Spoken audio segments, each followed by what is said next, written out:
Je suis ingénieure principale d'études sanitaires au service santé et environnement de la délégation territoriale de l'Agence régionale de santé d'Aquitaine, où je m'occupe essentiellement du contrôle sanitaire des eaux de loisirs, piscines et baignades.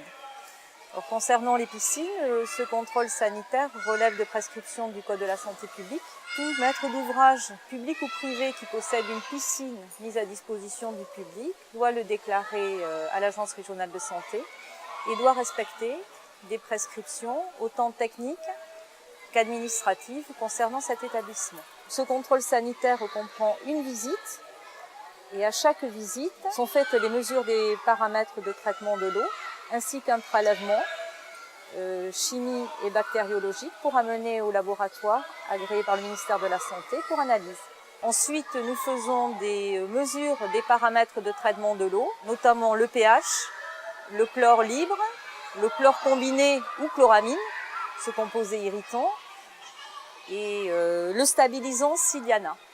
Ensuite, on calcule la teneur en chlore actif qui est en fait la valeur réglementaire qui doit être respectée pour assurer une bonne désinfection de l'eau, puisque l'eau doit être en permanence désinfectée. Si les germes commencent à pousser, sous 48 heures, le laboratoire nous alerte. Dans ces cas-là, nous transmettons l'alerte immédiatement à l'établissement pour mettre en œuvre les mesures correctives nécessaires. Nous recevons ensuite sous 5 jours ouvrés les résultats par version informatique et générons un bulletin d'analyse qui est ensuite envoyé par mail depuis cette année à l'établissement qui est tenu de l'afficher.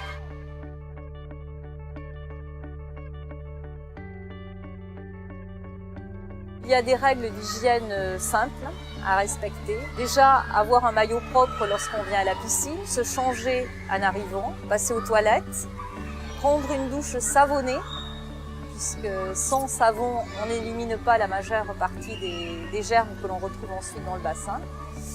Donc j'insiste lourdement, c'est une douche savonnée qu'il faut bien prendre avant de plonger.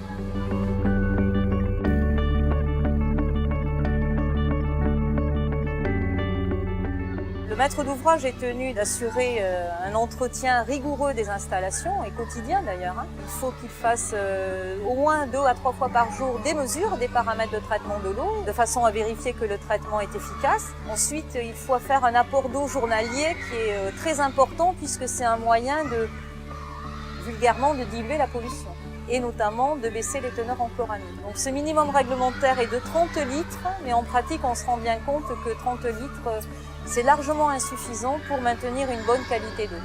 Et sur des piscines publiques, des piscines municipales publiques où il y a une gestion rigoureuse malgré tout, on se rend compte que bien souvent on est au-delà des 60 litres par baignade. Une piscine consomme beaucoup d'eau.